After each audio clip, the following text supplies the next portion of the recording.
नमस्ते दोस्तों, मैं हूँ राजौन और आज के वीडियो में हम where the mind is without fear poem के सारे क्वेश्चन आंसर्स देखने वाले हैं। लेकिन इससे पहले अगर आपने इस पोएम के इंपॉर्टेंट क्वेश्चंस का वीडियो और समरी का वीडियो नहीं देखा है तो वो आप देख सकते हैं। मैंने डिस्क्रिप्शन बॉक्स में उनका लिंक डाला हुआ है। इन्हें समझने से पहले आपको वो सब समझना जरूरी है। तो आइए आप इन्हें स्टार्ट करते हैं समझना। Who is the poet of the poem where the mind is without fear? तो जो कविता है where the mind is without fear, इसके कवि कौन है? तो आंसर है Rabindranath Tagore is the poet of the poem where the mind is without fear. तो ये कविता where the mind is without fear, इसके कवि हैं Rabindranath Tagore. Who was the only Indian to receive the Nobel prize for literature? तो literature के लिए एकमात्र नोबेल प्राइज जीतने वाले भारतीय कौन थे? इसका आंसर है रविंद्रनाथ टैगोर। यानी लिटरेचर के लिए नोबेल प्राइज जीतने वाले वो एकमात्र भारतीय थे। To whom are the words of the poet addressed? यानी कवि ने जो बोला है वो किनको बोला है इस कविता में? The words of the poet are addressed to God whom the poet is called father in the poem. तो कवि जो बात कर रहे हैं, कवि जो बातें बोल रहे हैं वो गॉड को यानी कि भगवान को बोल रहे हैं, जिनको उन्होंने पिता कहा है यानी कि फादर कहा है इस पोएम में। फोर्थ क्वेश्चन है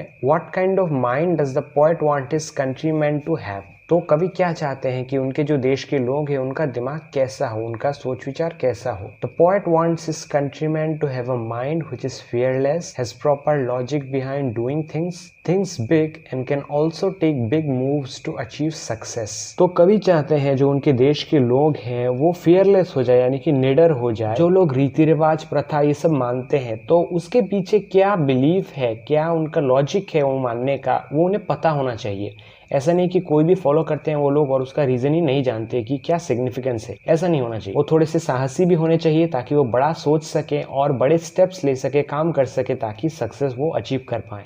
What is the main topic or idea of the poem? In which part of the poem is it to be found? तो इस कविता का मेन आइडिया क्या है या फिर कह सकते हैं मेन थीम क्या है और कविता के कौन से भाग में ये पता चलता है? इसका आंसर है the main idea of the poem is to appeal to the countryman to wake up and fight so that they can experience the heaven of freedom. We can find this in the last part of the poem. तो इसका main theme या फिर idea आप कह सकते हैं कि एक तरीके से भगवान को प्रार्थना करते हुए कवि अपने देशवासियों को अपील कर रहे हैं कि लोग जो है क्या करें, लड़ाई करें अपने फ्रीडम के लिए, अपने आज़ादी के लिए, ताकि वो जो हेवन है यानी कि जिसको एक फ्रीडम ही कहा है उन्होंने, वो एक्सपीरियंस कर सके लोग। और ये कविता के लास्ट पार्ट में हमें पता चलता है। सिक्स्थ क्वेश्चन है what do you mean by dead habit? तो डेड हैबिट से कवि का क्या मतलब है? Dead habit means the habit of following ancient customs, superstitions and traditions without understanding the significance of these. तो डेड हैबिट यानी कि ऐसी प्रथाएं या फिर रीति रिवाज फॉलो करना जिनका कोई सिग्निफिकेंस पता नहीं है लोगों को या फिर कोई सिग्निफिकेंस एक्चुअल में वो है ही नहीं, तो ये सब जो फॉलो करते हैं लोग इसे कहते हैं dead habit. How does the poet describe reason?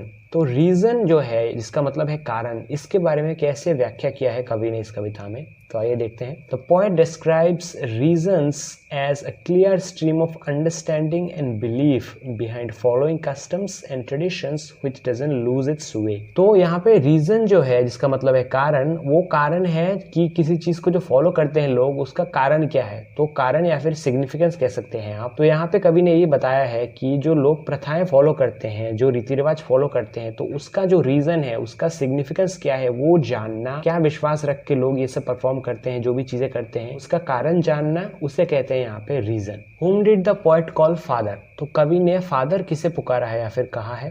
The poet called God my father। तो कवि ने फादर यानी कि पिता, भगवान को कहा है, ये लास्ट में कहा है एक्चुअली।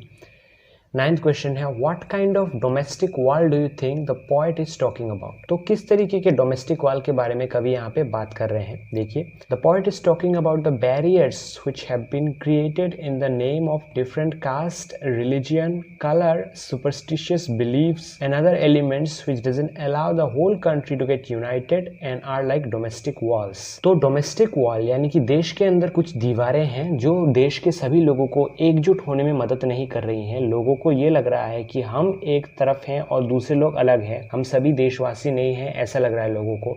तो किस कारण? अलग अलग धर्म हैं, अलग अलग स्किन कलर, कोई काला है, कोई गोरा है, ऐसे कुछ है। कोई सुपरस्टिशियस बिलीफ के कारण ये समझता है कि मैं जो मान रहा हूँ वही सही है और जो दूसरे ऐसा मानते हैं वही मेरे लोग हैं, जो ऐसा नहीं मानते वो अलग हैं। तो इन सब अलग अलग चीज़ों की वजह से लोग एक नहीं हो पा रहे हैं एक देश में रहकर भी। तो ये जो अलग अलग चीज़ें लोगों को एकजुट नहीं होने दे रही हैं, इन्हीं चीज़ों को कवि ने कहा है domestic walls. What kind of freedom does the poet pray for his country from God? तो कवि कैसी आज़ादी चाहते हैं अपने देश के लिए भगवान से और किसके बारे में वो प्रार्थना कर रहे हैं? देखिए, थोड़ा सा लंबा क्वेश्चन है लेकिन बहुत ही important. The poet prays for a truly free country from God. The poet wants his countrymen to be absolutely fearless. They should gain knowledge easily and freely, which will help them to become better individuals. The poet wishes his countrymen to be mature enough not to feel divided by caste, skin color, religion, and superstitious beliefs, which he has called domestic walls. Rather, they should feel united. तो कवि जो है वो अपने भगवान से ये प्रार्थना करते हैं कि उनके देश के लोग बिल्कुल ही fearless हो जाए, यानी कि निडर हो जाए, लोगों को ज्ञान, शिक्षा ये सब आसानी से मिले ताकि वो अपने आप को बेहतर बना पाए, बेहतर इंसान बना पाए।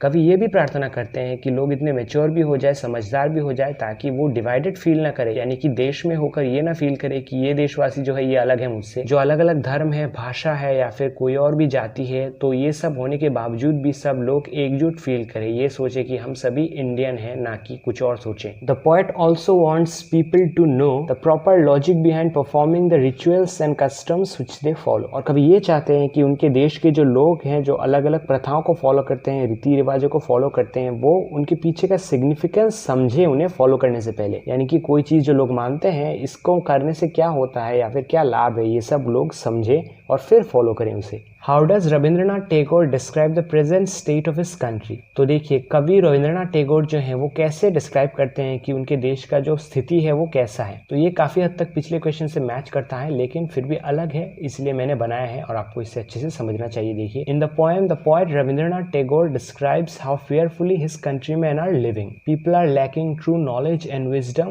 which results in following practically useless customs, rituals, and superstitions. People are also too weak to earn a good life. They are scared of speaking from heart. They feel divided inside the country because of the different castes, religions, and superstitious beliefs in the society. तो अपने देश की स्थिति के बारे में बताते हुए कवि बोलते हैं कि कैसे देश के जो लोग हैं वो डर डर कर जी रहे हैं और शिक्षा और ज्ञान की कमी की वजह से लोग ऐसे रीति रिवाजों और नियमों को मानते हैं जो प्रैक्टिकली यूजलेस है, यानी कि वास्तविक रूप से उनका कोई काम ही नहीं है, बेकार में लोग फॉलो करते हैं एक अंधविश्वास के जैसे। और लोग इतने स्किल्ड या फिर पावरफुल भी नहीं है कि वो अपने लिए एक बेहतर जिंदगी बना सकें। लोग अपने अंदर की बात कहने से भी डरते हैं क्योंकि उस टाइम पे तो अंग्रेज का शासन चल रहा था ना, और ऑब्वियसली लैक ऑफ नॉलेज जब होगा तो एक डर भी लोगों के अंदर होता है कि क्या मैं ये करूंगा तो क्या होगा, है ना। लोगों को वो जो यूनिटी का फील है वो भी नहीं मिलता। लोग देखते हैं कि मैं एक कास्ट का हूँ, कोई और दूसरे कास्ट का है, अलग अलग रिलीजियन, अलग अलग सुपरस्टिशियस बिलीव्स और कास्ट की वजह से सबको लगता है कि मैं अलग हूँ, दूसरा बंदा अलग है। हम देश में है, एक देश में है, लेकिन फिर भी क्या है, जो एक देश के नागरिक का फील है वो लोग नहीं ले पा रहे हैं। How can one achieve perfection. कोई परफेक्शन को कैसे अचीव कर सकता है? देखिए, one can achieve perfection by striving tirelessly. बिना थके मेहनत करके, बिना थके कोशिश करके कोई भी परफेक्शन को अचीव कर सकता है। Which place does where indicate in the poem. तो इस कविता में जो वेयर वर्ड का यूज हुआ है बार बार, उस चीज से किस जगह के बारे में कवि बता रहे हैं, देखते हैं। By where the poet indicates his country the betterment of which he is praying for. तो कविता में जो वेयर वर्ड का यूज किया गया है जिसका मतलब है जहां, तो इस चीज से कवि अपने देश के बारे में बता रहे हैं, उस चीज को इंडिकेट कर रहे हैं जिसके बेटरमेंट के बारे में, जिसके उन्नति के बारे में कवि प्रे कर रहे थे। Where words come out from the depth of truth explain this. तो ये जो लाइन है कविता का, where words come out from the depth of truth, इसको एक्सप्लेन करिए। By this line the poet is praying for his countrymen to be fearless while speaking and they should speak from the depth of their hearts rather than being fearful. तो इस line से कवि ये प्रार्थना कर रहे हैं भगवान से कि उनके देश के जो लोग हैं वो निडर होकर बात करना सीखें। वो जब बात करें तो वो दिल से जो है वही कहें, जो दिल में है उनके वही कहें, बिना डरे। हमारा लास्ट क्वेश्चन है, what has the poet compared the dead habit to. जो डेड हैबिट है जिसके बारे में हमने पहले बात किया है, उस चीज के साथ कवि ने किसका कंपैरिजन किया है? The poet has compared the dead habit to the dreary desert. तो ड्रेरी डेजर्ट, एक सूखे रेगिस्तान के साथ कवि ने डेड हैबिट की तुलना की है। डेड हैबिट यानी कि वो जो प्रथाएं हैं जो लोग फॉलो करते हैं उनका सिग्निफिकेंस जाने बगैर। तो ये थे ये 15 क्वेश्चन। तो मैं और भी चाहता तो ऐड कर सकता था घुमा फिरा के सेम क्वेश्चन को, लेकिन मैं ये समझता हूँ कि जो एकदम एक्चुअल कोर क्वेश्चन है उनको आपको पता होना चाहिए ताकि आप बाकी क्वेश्चन खुद से भी लिख सकें।